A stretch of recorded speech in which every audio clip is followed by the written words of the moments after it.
The small town of Ossett in West Yorkshire, England, is a quiet, sleepy market town boasting a population of around 21,000. It's home to a few notable people, including crime novelist David Peace and several actors who had successful careers on British soaps, such as Coronation Street. In the 1970s, its population sat at around 17,000, and it seemed like the least likely place for a gruesome murder to occur, or a place from which tales of the occult and demonic possessions could stem. But in 1974, the whole town was shocked when one of their beloved, well-known locals became a cold-blooded killer. This is the terrifying story of Michael Taylor's demonic possession. In September of 1974, Michael Taylor was 31 years old. He was married to a woman named Christine, aged 29, and the couple had 5 children, all boys, who were aged between 6 and 12. The family had led an ordinary life so far, and while they were not excessively wealthy, they had enough money to feed their children and pay for the roof over their heads. By all accounts, the Taylors had been comfortably middle class until early 1974, when Michael injured his back and began to suffer from constant back problems that left him struggling to maintain long-term employment. The UK was also in the midst of a recession, so job opportunities were beginning to dry up. As a result, the Taylors began to feel the weight of financial strain as their income began to dwindle.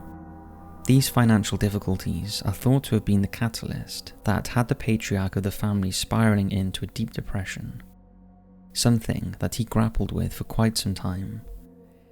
In an attempt to alleviate his mental torment and to try and encourage the couple to be more social, a friend of the family suggested that Michael and his wife Christine visit a local Christian fellowship group located in Gouber.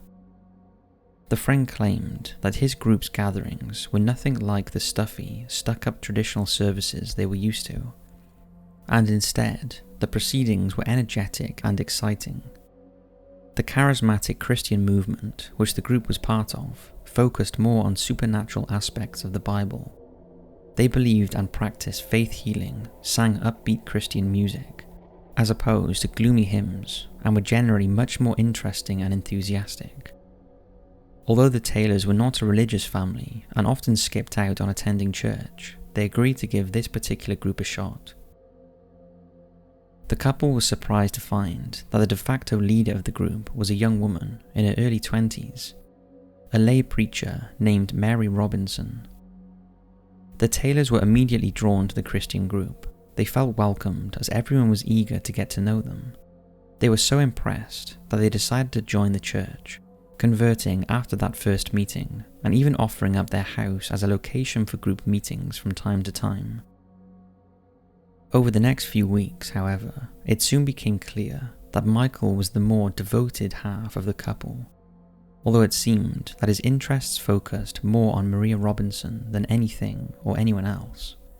Young, good-looking and engaging, it wasn't long before Michael felt drawn to the preacher, and his interest in her became less friendly and more romantic.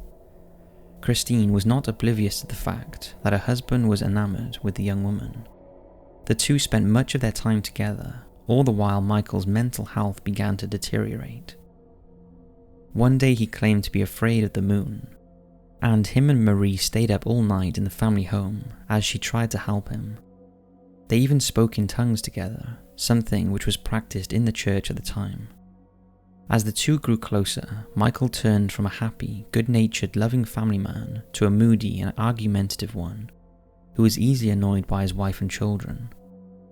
The shift in his personality was disturbingly drastic and happened within weeks of meeting the young preacher. Eventually, Christine had had enough. One day during a group meeting at the family home, she confronted her husband and Marie, demanding to know if they were having an affair. The two told her that they were not engaging in any kind of sexual activity, and Mary attempted to calm down the older woman. At some point after this, Christine suggested that her husband and the preacher talk things out, and the two obliged, leaving the room together so they could talk in private. It is not known what exactly was said between the two during this conversation, but Marie later claimed that Michael had tried to kiss her and she had rejected his advances. After this, he called everybody to the room and declared, "We have won a great victory for the Lord. A miracle has happened. We have both overcome our passions."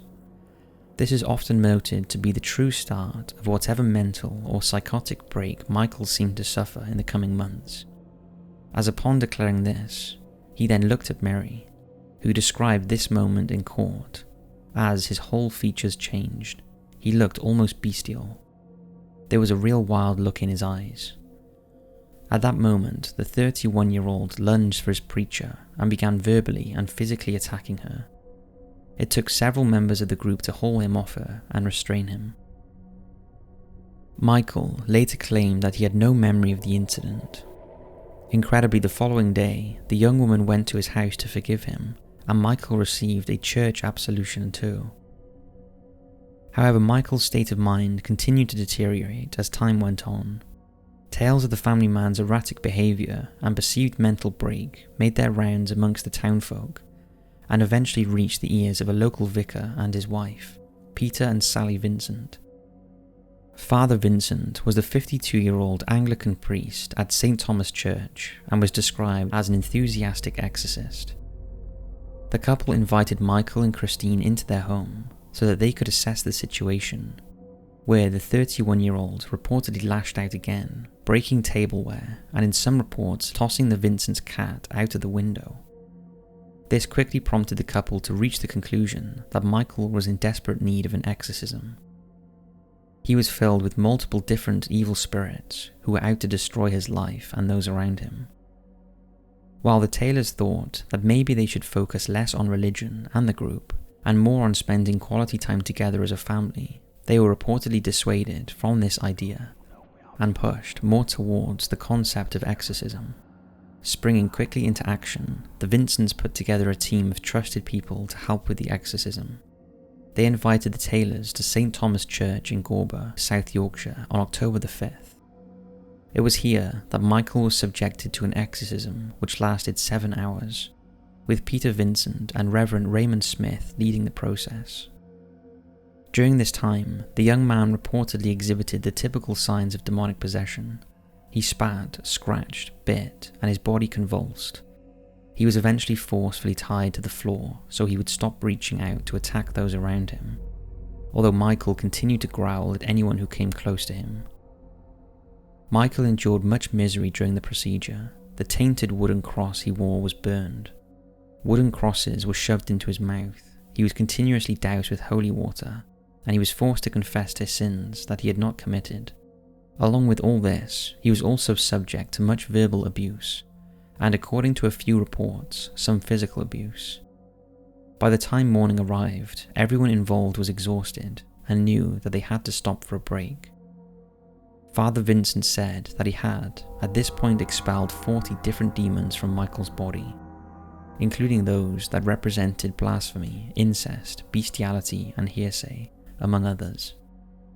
He said that only 3 remained, and those ones were associated with murder, violence, and insanity. Allegedly, one woman who had been witness to the entire procedure attempted to persuade the men to carry on with the exorcism because the voice of God told her that those remaining demons inside of Michael were going to kill Christine. The men didn't listen, however, and after 7 a.m. on October 6th, everyone went home for rest. Later that morning, at around 10 a.m, Michael murdered Christine in the family home.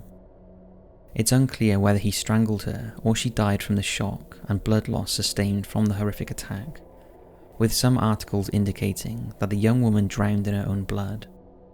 The couple's children were thankfully staying with their grandparents, and so they did not witness the horrifying bloodbath that unfolded in the house that morning, nor did they become victims of their father's violence. Soon the local police department began to receive calls from concerned citizens who claimed that a naked man covered in red paint was wandering aimlessly around the streets. The police discovered that it was Michael, covered in blood. He reportedly told the police and disturbed onlookers, "It is the blood of Satan." One officer who recognized Michael requested that further members of law enforcement be dispatched to the family home. Reportedly, one of the first police officers on the scene saw the gruesome state of Christine's body and had to run out of the house again to dry heave. He later described the scene as one of appalling depravity. Christine Taylor's body had been mutilated. Her face had been torn from her skull, her eyes had been gouged out, and her tongue had been removed from her mouth. Flesh and blood was splattered across the walls, floor, and furniture.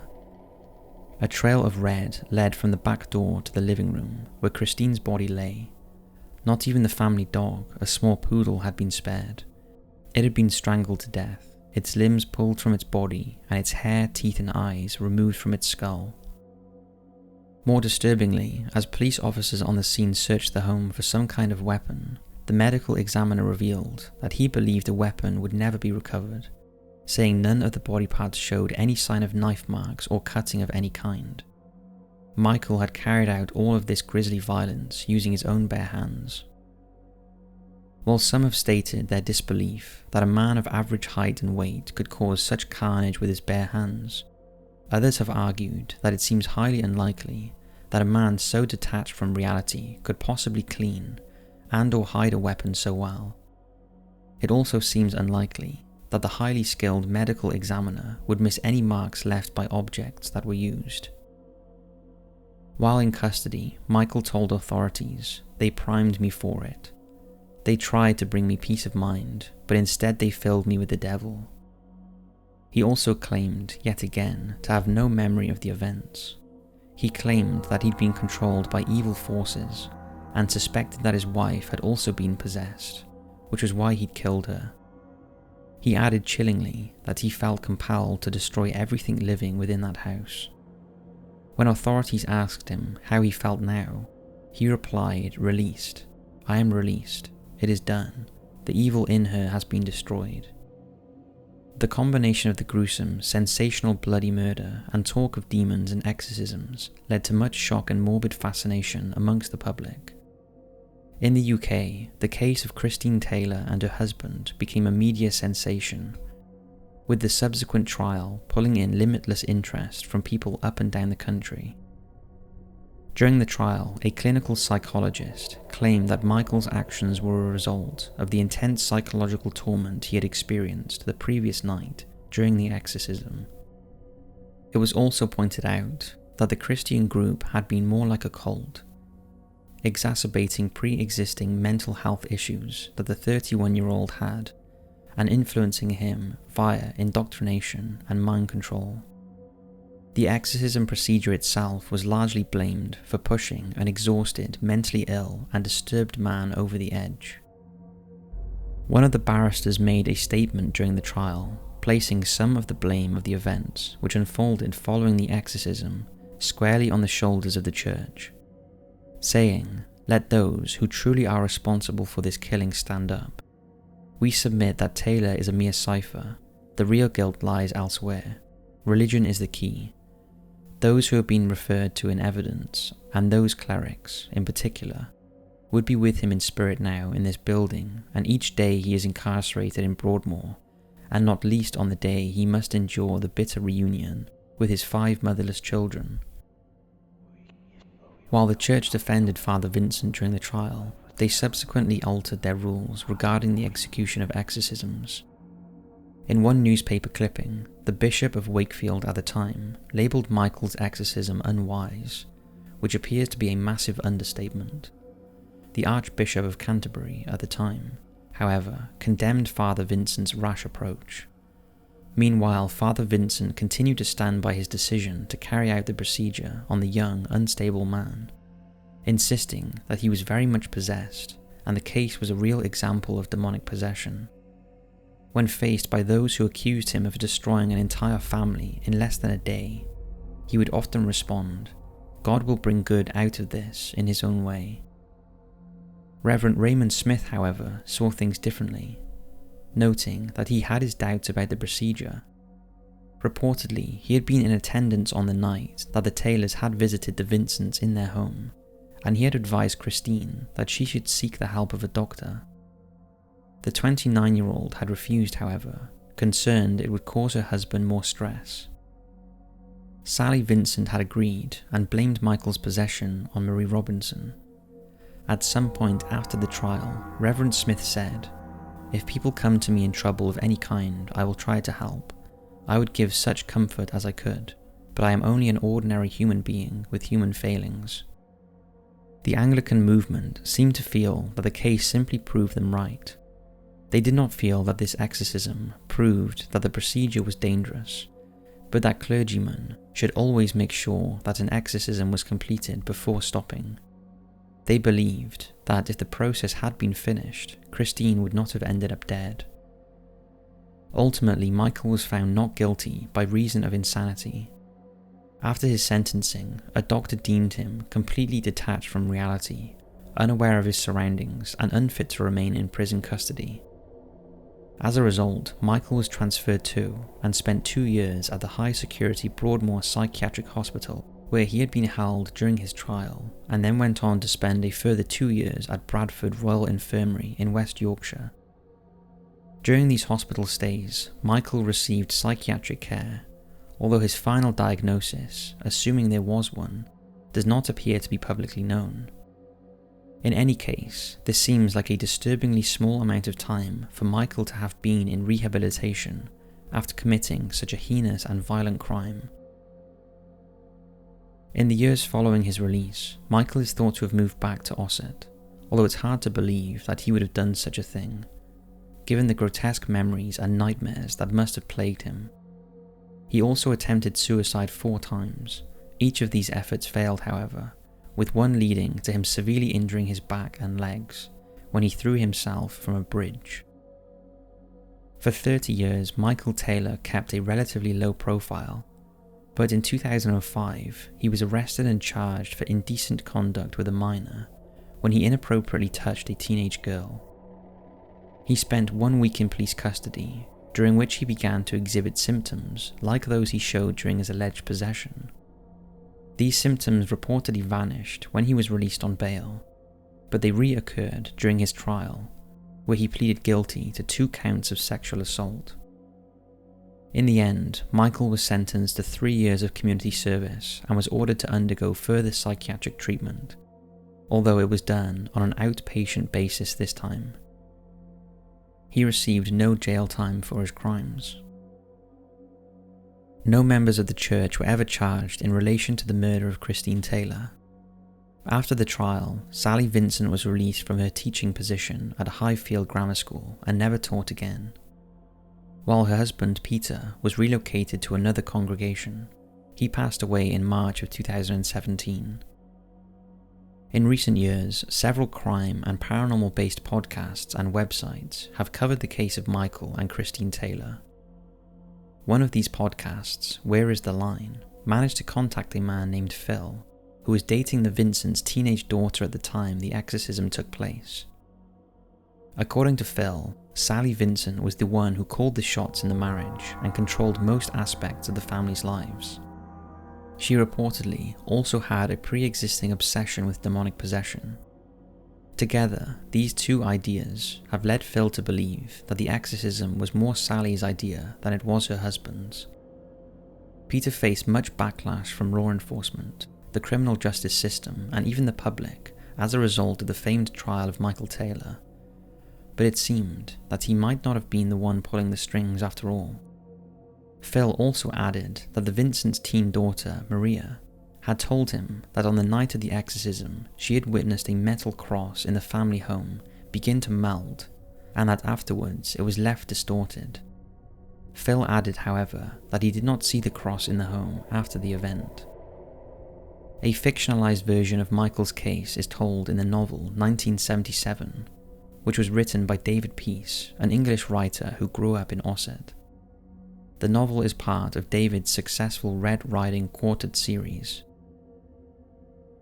Michael Taylor's case often raises many questions. Most notably, many have wondered how the Taylor children, left motherless by their father, managed to rebuild their lives when such a horrifying tragedy hit their family from out of what seems like nowhere. Retired Constable Ian Walker summed up the horrendous devastation best, stating, "Of all the incidents of which I was involved in 30 years of police work, Nothing affected me like this one. The stupidity and futility of it all, the complete and utter waste of life, destruction of a family, not to mention the death, and other traumas are far beyond anything else I have ever come across.